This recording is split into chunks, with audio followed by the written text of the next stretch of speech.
বিশ্বাস করা যায় এই ইস্তানবুলে এসে টপকাপি প্রাসাদে আমি নিজ চোখে দেখেছি আমাদের মোহাম্মদ ইসলামের দাড়ি, স্যান্ডেল, কাবার চাবি আর মা ফাতিমার বিয়ের জামা। চলেন আপনাদেরকেও দেখাই। আমার সামনে এখানে কি আছে বলেন তো, দেখি বিশ্বাস করা যাচ্ছে? এটা হচ্ছে কাবা শরীফের দরজার হ্যান্ডেল আর এটা হচ্ছে চাবি। একটু আগে তো দেখালাম কাবা শরীফের চাবি আর হচ্ছে ডোর হ্যান্ডেল।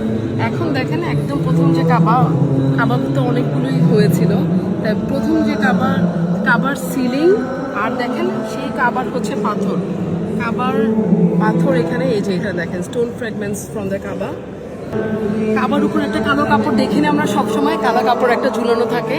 এই হচ্ছে সেই কালো কাপড় যেটা হচ্ছে 17th or 18th সেঞ্চুরিতে। আরেকটা যেটা খুবই খুবই খুবই স্পেশাল একটা জিনিস, যেটা হচ্ছে দেখেন আমাদের নবী করিম সাল্লাল্লাহু আলাইহি ওয়াসাল্লামের কবরের প্লাস্টার। এই যে কালো, যেটা জুম ইন করে আমি দেখাচ্ছি, এটা হচ্ছে আমাদের নবী করিম সাল্লাল্লাহু আলাইহি ওয়াসাল্লামের, মানে আলহামদুলিল্লাহ, মানে সুবহানাল্লাহ, কি দেখছি চোখের সামনে বিশ্বাস হচ্ছে না। আর এখানে যে কাঠের যে তক্তাতে দেখছেন, এখানে বলা হয় যে আমাদের নবী করিম সাল্লাল্লাহু আলাইহি ওয়াসাল্লাম এটার সামনেই নামাজ পড়তেন। ও মাই গড, এটা হচ্ছে আমাদের মুসা আলাইহিস সালামের লাঠি, যেটা আমরা চোখের সামনে দেখতে পাচ্ছি। আমাদের রাসূল সাল্লাল্লাহু আলাইহি ওয়াসাল্লামের পায়ের ছাপ একদমই আমাদের চোখের সামনে। এই পায়ের ছাপ, এই ভিডিও হয়তো বা চোখের মধ্যেই লেগে থাকবে সব সময়। সুবহানাল্লাহ, আমি নিজে চোখে আল্লাহর কাছে শুকরিয়া, অশেষ শুকরিয়া যে সেটা আমি চোখের সামনে আমি দেখতে পাচ্ছি। এখানে যে পটটা দেখতে পাচ্ছেন, এই পটটা হচ্ছে আমাদের ইব্রাহিম আলাইহিস সালামের পট। আর এই যে এখানে চারটা, এগুলো হচ্ছে মাথার কাপড় ছিল বিভিন্ন প্রফেটদের।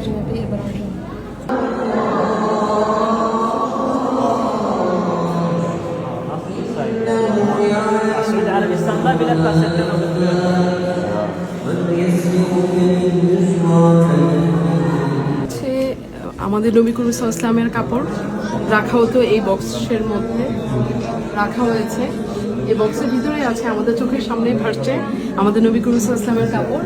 আর এই বক্সের মধ্যে হচ্ছে আমাদের যে কোরআন নাজিল হয়েছে, কোরআনের প্রত্যেকটা সংরক্ষণ করা হয়েছে এই বক্সের মধ্যে। আমাদের অনেক সৌভাগ্য যে এটিও হচ্ছে আমাদের রাসূল সাল্লাল্লাহু আলাইহি ওয়াসাল্লামের আরেকটি পায়ের ছাপ। এটা হচ্ছে আমাদের রাসূল সাল্লাল্লাহু আলাইহি ওয়াসাল্লাম যে চিঠি পাঠিয়েছিলেন, আমাদের চোখের সামনে ওনার চিঠি, বিভিন্ন সময় বিভিন্ন মানুষকে যে চিঠি পাঠিয়েছিলেন। মাই গড, দেন এটা হচ্ছে হ্যাঁ, দেন এই চিঠি আর উপরের গুলো হচ্ছে সূরা, বিভিন্ন সময় যে সূরা নাজিল হয়েছিল, আল কাদের, আল মাসাদ, এগুলো সবগুলো হচ্ছে সূরা নাজিলের সময়কার লিপিবদ্ধ করা হয়েছিল। হ্যাঁ, সূরাগুলো আমাদের চোখের সামনে এই যে বক্সটা দেখতে পাচ্ছেন, আমি জুম ইন করে দেখানোর চেষ্টা করব। এখানে হচ্ছে আমাদের রাসূল সাল্লাল্লাহু আলাইহি ওয়াসাল্লামের দাড়ি মোবারক, দেখেন দাড়ির একটি চুল এখানের মধ্যে। সুবহানাল্লাহ, আমাদের চোখের সামনে এখানে খুব সুন্দর করে ওরা সংরক্ষিত করেছেন দেখে হয়তো আমাদের দেখার সেই সৌভাগ্য হয়েছে। এখানে যে বাটিটা দেখতে পাচ্ছেন, এই বাটিটাতে করে আমাদের রাসূল সাল্লাল্লাহু আলাইহি ওয়াসাল্লামকে পানি দেওয়া হয়েছিল। এখানে যে জুতোগুলো দেখতে পাচ্ছেন, আমরা আশা করি রাসূল সাল্লাল্লাহু আলাইহি ওয়াসাল্লামের পায়ের সাইজের ব্যাপারেও আমরা একটা ধারণা নিচ্ছি।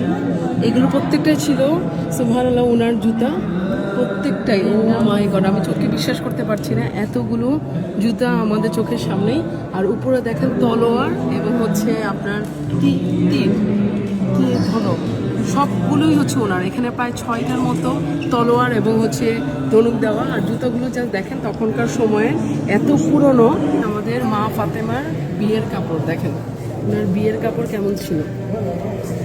ও মাই গড, সুবহানাল্লাহ, কি সুন্দর, সবুজ রঙের, তার মধ্যে গোল্ডেন কালারের সুতার কাজ, অসাধারণ অসাধারণ।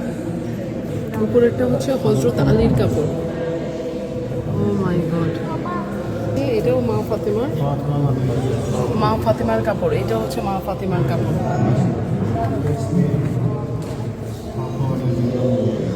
আমাদের নবী করিম সাল্লাল্লাহু আলাইহি ওয়াসাল্লামের মেয়ে মা ফাতেমার কাপড়। আজকে যা দেখালাম এগুলো শুধু ইতিহাস না, এগুলো ইসলামিক হেরিটেজ, যেগুলো শত শত বছর ধরে রক্ষা করে এসেছে অটোমান সুলতানরা।